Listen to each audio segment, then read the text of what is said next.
Oficialmente, con ese lema, te estamos dando la bienvenida para ingresar al gran templo de la Gran Logia Argentina de Libres y Aceptados Masones. Tenemos hermanos en todos los ministerios, en las intendencias, en las gobernaciones, en todos lados, pero como hermanos.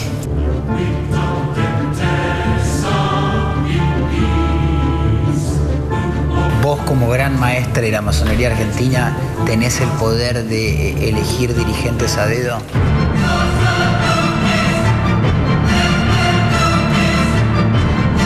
Muchísimos políticos importantes fueron masones, son masones.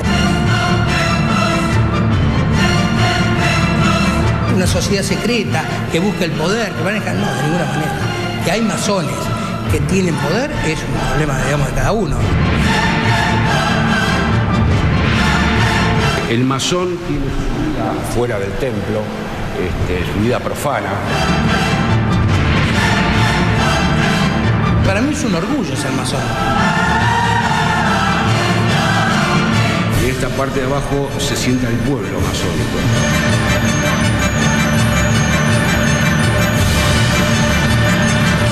¿Existe algún pequeño prejuicio todavía en la sociedad con relación a la masonería? Señoras y señores, bienvenidos a otro especial dominguero acá por Todo Noticias. Acaban de pasar las 9 de la noche y adivinen qué, sí, tenemos más secretos y misterios para contarles porque evidentemente algo les gusta. Así que justamente por eso vinimos detrás de uno de los grupos de personas quizá más secretos de la historia de la humanidad. Hablamos de los masones, 300 años en secreto. Y ahora estamos acá en el Templo Mayor, pleno ciudad de Buenos Aires. Y hoy en este programa van a conocer las simbologías, los distintos masones que gobernaron el país, que formaron parte del poder o incluso artistas que pueden imaginarse o no que fueron masones. Tenemos muchos secretos, muchos misterios, muchas preguntas y muchas respuestas que van a terminar encontrando al final de este programa. Así que prepárense, apaguen las luces, preparen el morfi porque se vienen más secretos y misterios en este programa. Así que así empezamos ahora.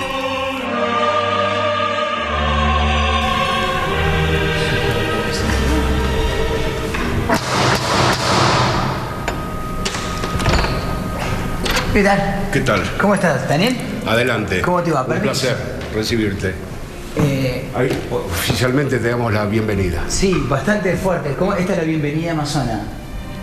Buscad y encontraréis, pedid y se os dará, llamad y se os abrirá. Oficialmente, con ese lema, te estamos dando la bienvenida para ingresar al gran templo de la Gran Logia Argentina de Libres y Aceptados Masones.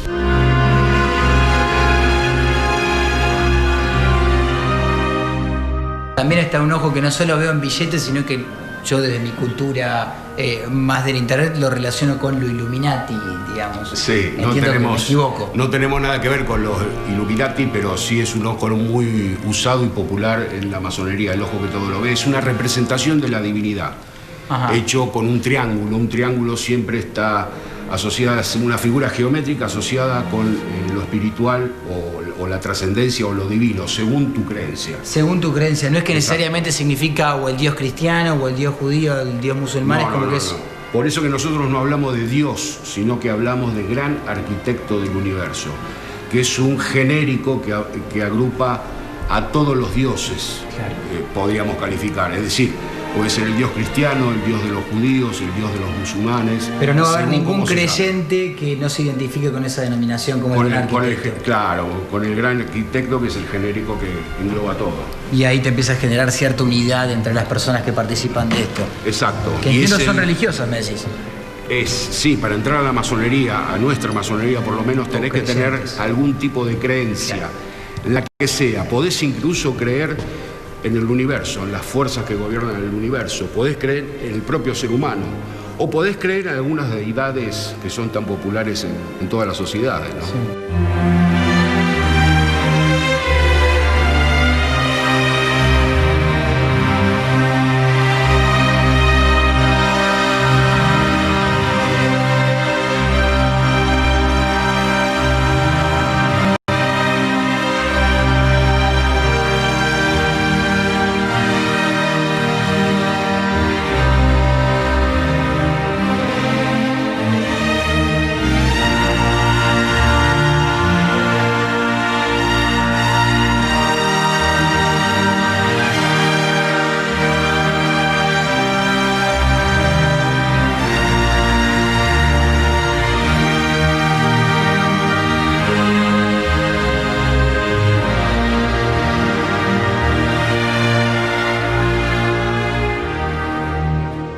Ya estamos en el interior del gran templo. Y te imaginarás que tengo demasiadas preguntas.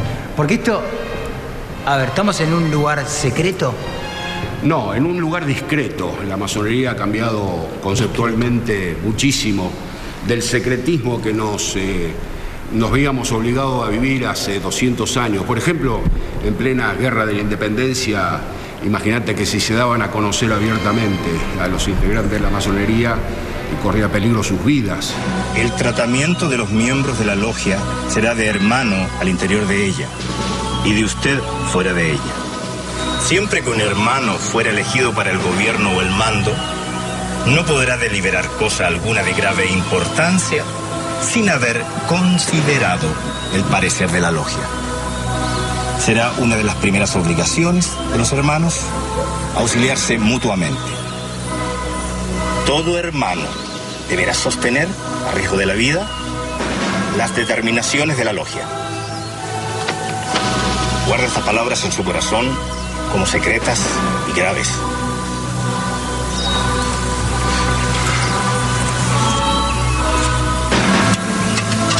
Ya que se la ven.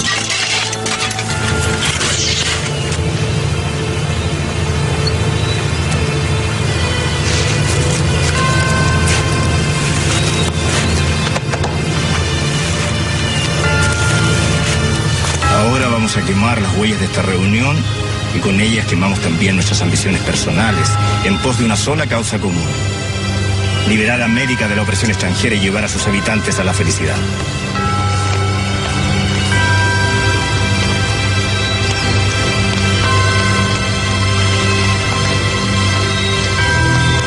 ¿Por qué es eso? ¿Por qué se persiguió casi eternamente, o por lo menos a lo largo de su historia, a los masones al punto de fusilarlos? ¿Por qué pasó eso? La masonería incorporó el estudio metódico de la filosofía a su formación. Eso posibilitó la apertura de la mente, lo que llamamos genéricamente ahora el libre pensamiento. El libre pensamiento. Y el libre pensamiento obligó a incorporar determinadas sabidurías que enriquecieron y fundamentalmente provocaron un debate muy grande en las sociedades. Eso provocó que esas sociedades se organizaran de distintas formas, adquirieran un amplio sentido de la libertad y cómo podían manejar su propia libertad. Cosa que a los dictadores mucho no les debe gustar. Exacto, a los dictadores, o en el caso, por ejemplo, de la guerra de independencia nuestra, al poder imperial español, ¿no? Se daba de patadas contra ese dogmatismo y esa conducción política centralizada tan férrea y que no obedecía a los criterios libertarios de los patriotas que ya empezaban a asomarse y a pedir la palabra y a pedir la oportunidad de gozar del régimen de la libertad.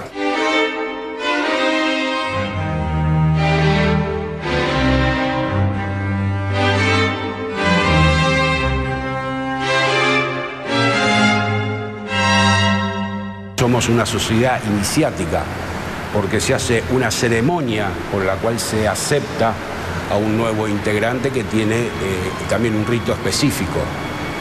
Y con esa ceremonia se produce como una especie de clic en el interior de cada uno, porque es una cosa que no tiene nada que ver con lo que vos vivís en el mundo cotidiano. Con esto juro solemnemente proteger, bajo no menos pena de que me corten el cuello, me arranquen la lengua desde la raíz o me entierren cerca del nivel del agua donde la marea sube y baja.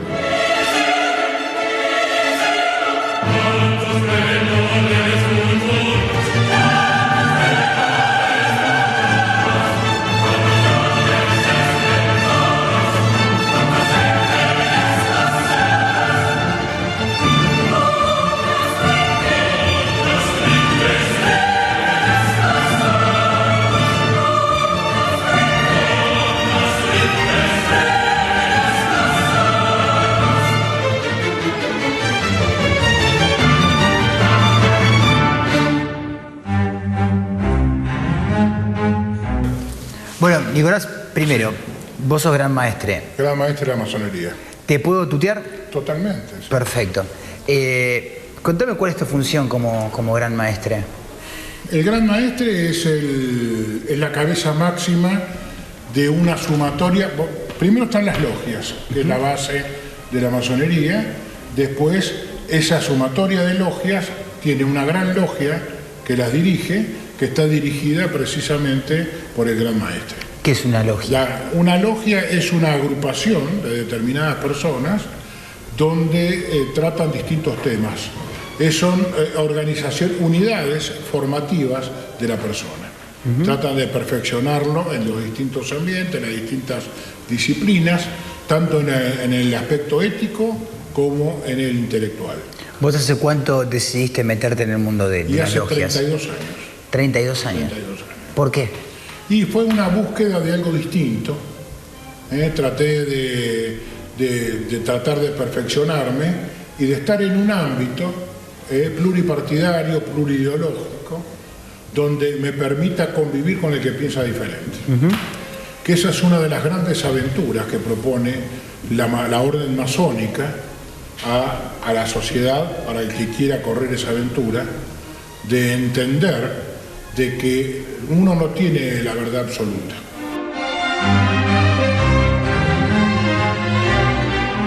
La gente los conoce como una logia secreta, digamos.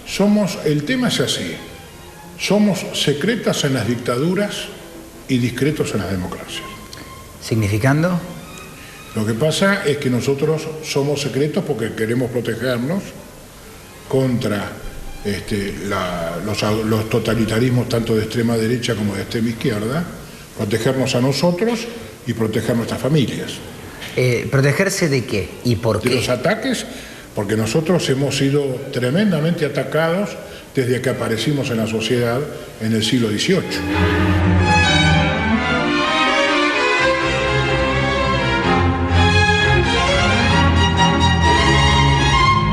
Vos, como gran maestre de la masonería argentina, ¿tenés el poder de elegir dirigentes a dedo?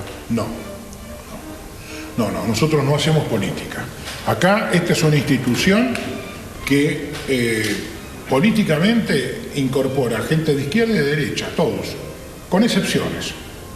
Hay límites, por ejemplo, los estalinistas no pueden estar, porque son discriminadores y plantean la dictadura del proletariado. Marxistas puede haber, en tanto y cuanto abandonen el concepto de dictadura del proletariado. Fascistas tampoco. Franquistas menos. Nazis tampoco. Hubo un holocausto nazi en la Alemania que nos perseguía a nosotros por ser librepensadores. Hay una pregunta que no me puede dejar de nacer, que es ¿qué pasa acá adentro que salen personalidades de tal talla? Porque son preparados. Nosotros los vamos formando conjuntamente. En los templos, en los distintos temas. Yo, por ejemplo, me he incorporado conocimiento de temas que jamás en la vida común lo hubiera incorporado. ¿Cómo qué? Por ejemplo, yo en cuanto me inicié, yo soy abogado, cuando me inicié hace 32 años, En mi logia vino un profesor, ahora fallecido, médico argentino, que había ido a un congreso de Estados Unidos y trajo la novedad, la resonancia magnética nuclear. Yo con mi, digamos, profanidad en materia médica, la conocía. Después, por ejemplo, hay sacerdotes que nos dieron clases de religiones comparadas. Hay historiadores, hay políticos, hay filósofos que nosotros vamos incorporando paulatinamente todas esas ideas. ¿De dónde parte el interés en un principio? Quiero decir, vos como gran maestre estás atento a la sociedad para ver a qué personas incorporar, ¿o es al revés? No, ellos vienen a buscar justamente lo que nosotros denominamos la luz, la búsqueda del conocimiento y la verdad. Hermano primer vigilante, ¿qué pedís para el profano que se halla entre columnas? Luz. ¿Perón era masón? Bueno, nosotros no lo tenemos registrado acá, pero en Gaspar Campos se encontró un diploma de la masonería donde figuraba de que de una gran logia italiana que Perón era grado 33 honorario de la masonería italiana, y después tenemos antecedentes de que fue regularizado, como decimos nosotros, en España, y cuando viene a la Argentina viene con todos los principios y los valores masónicos. En 1981, la justicia italiana allanó la mansión del empresario Licio Gelli en Arezzo y descubrió la lista de los 963 integrantes de la logia masónica Propaganda Due. Pero también, durante 2 décadas, Gelli gravitó de manera fundamental sobre la política argentina. Ma i militari erano ostili e quindi allora ho cominciato a parlare con loro. Riuscii a catechizzarli perché dessero l'assenso per un ritorno. Vino distinto, vino a buscar la unidad nacional. Claro, incorporó a su concepción política el damero, donde aceptó al que piensa diferente, lo incorporó y lograron la unidad nacional, que se vio trunca porque falleció al poco tiempo. Pero es un hecho que Perón era masón, no es algo discutible. Sí.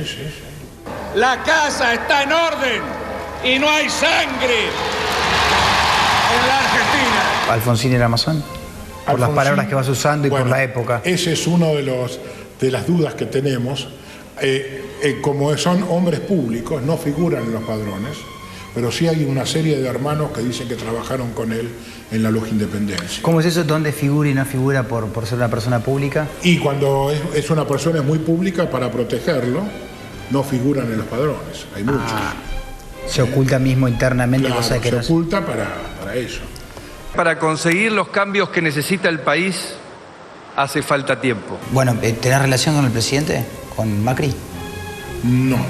Hemos tenido relaciones indirectas, pero no tenemos una relación directa con el presidente. Ni influencia, entiendo. Tenemos hermanos en todos los ministerios, en las intendencias, en las gobernaciones, en todos lados, pero como hermanos.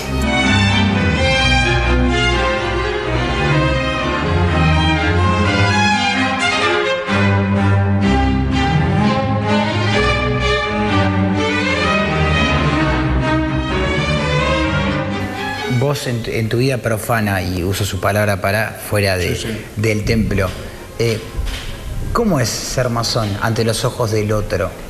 Bueno, esa fue mi gran interrogante cuando me di a conocer públicamente. Claro. Fui tremendamente bien recibido. ¿Sí? Tanto por propios como extraños. ¿Y por qué? Porque en el masón conciben que es un hombre bueno, libre, de buenas costumbres, saben cuál es el límite que puede tener y fundamentalmente que es un hombre honesto. Nosotros decimos... ¿Tanto sabe la sociedad de la masonería en general? No, muy poco.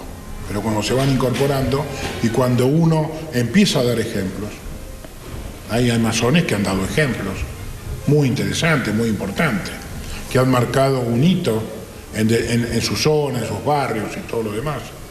Y entonces es un signo de respeto. tanto de gente que está a favor como los que están en contra. ¿Qué cosas no me puedes contar? Y te libero. Y no te puedo contar lo que uno internamente vive en las logias. ¿Cuál es el secreto de la masonería? Una vez a Sarmiento le preguntaron cuál es el secreto, que él era el gran maestre. Dice, la masonería no tiene secretos. El único secreto es lo que uno vive internamente en las tenidas, que es ahí cuando uno puede interpretar cuál es la ideología, qué es lo que uno siente dentro de la masonería. Es un gran cierre, pero sé que hay muchas cosas que no me estás contando. Bueno. Gracias, Nicolás. Ha sido un placer,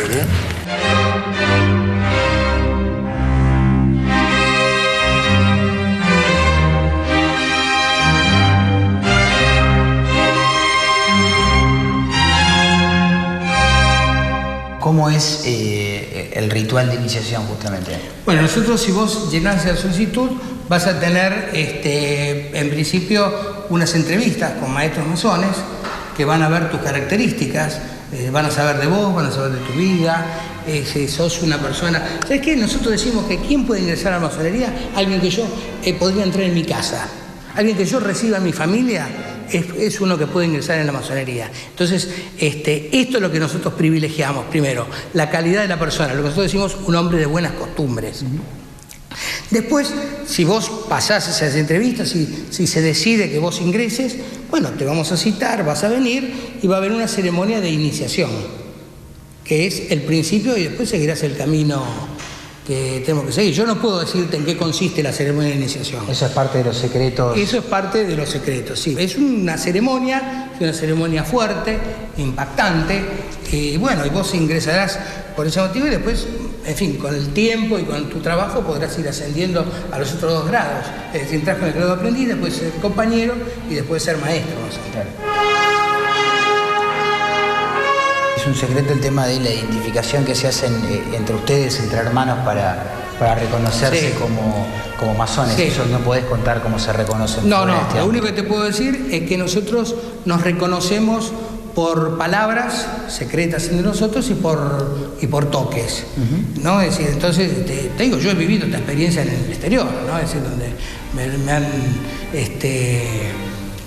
nosotros llamamos retejar, ¿no? Es una expresión que es para identificarte como masón. Claro. Es decir, te prueban la palabra y un toque determinado para ver si vos sos masón. Bueno, entonces, y además tenemos también cuando viajamos, los que somos maestros, tenemos un pasaporte masónico. Entonces, si yo me ha pasado, que soy de Inglaterra y la Gran Logia de Inglaterra, e identificarme como masón, me hicieron esto que yo te estoy diciendo y mostré un pasaporte.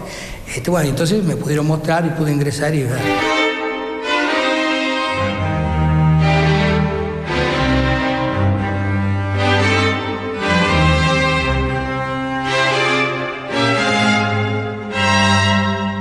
¿En qué reside el secreto de los secretos? Quiere decir, ¿cuáles son las cosas que todavía no se cuentan y cuáles son las que ya abrieron? Porque entiendo que las puertas están abiertas, la gente puede ir en la noche de los museos, sí. Pero hay ciertas cosas que ustedes eligen guardar. ¿Por qué y cuáles son? No, nosotros las cosas que nos guardamos son muy privadas.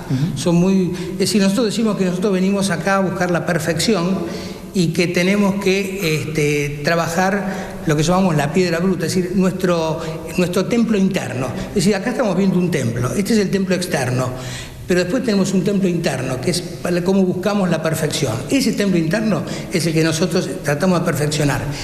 Y el secreto, el verdadero secreto masónico, es cómo entramos en ese templo interno.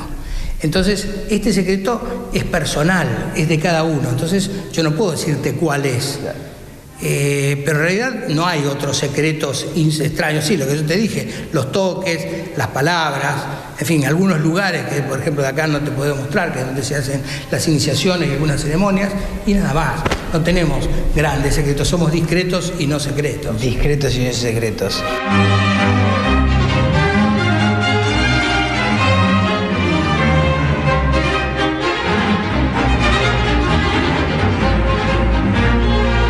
¿Cómo es que, a tu criterio personal, por supuesto, cómo es que pensás que la masonería logró tanta influencia a lo largo de estos 300 años que llevan?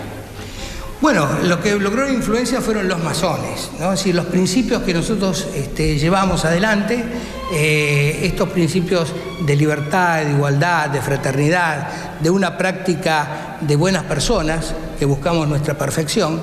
Y bueno, esto fue dando sus frutos con los años. Entonces hubo masones que, por supuesto, muchísimos políticos importantes fueron masones, son masones también muchos políticos actuales en el mundo. Pero no la masonería, los masones ingresan con sus principios, eso es lo importante.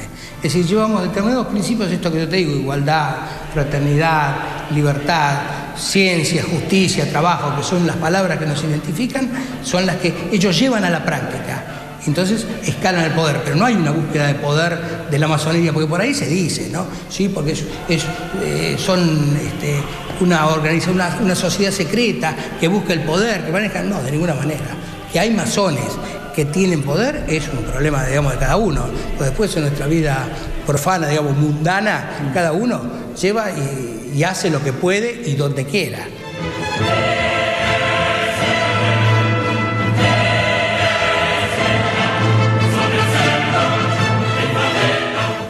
Bueno, y llegó el momento de la primera pausa de este programa y yo les voy a pedir que se queden ahí. ¿Por qué? Porque justamente quedan más misterios por resolver en el próximo bloque y quizás sea el más interesante de todo el programa. ¿Por qué? Porque vamos a hablar de la simbología masónica. Así que quédense ahí porque todo lo que se preguntan con respecto al compás, la regla, el martillo, la estrella de 5 puntas, la G, los 3 puntos, todas esas preguntas van a ser contestadas cuando en el próximo bloque, así que banquen, que ya volvemos.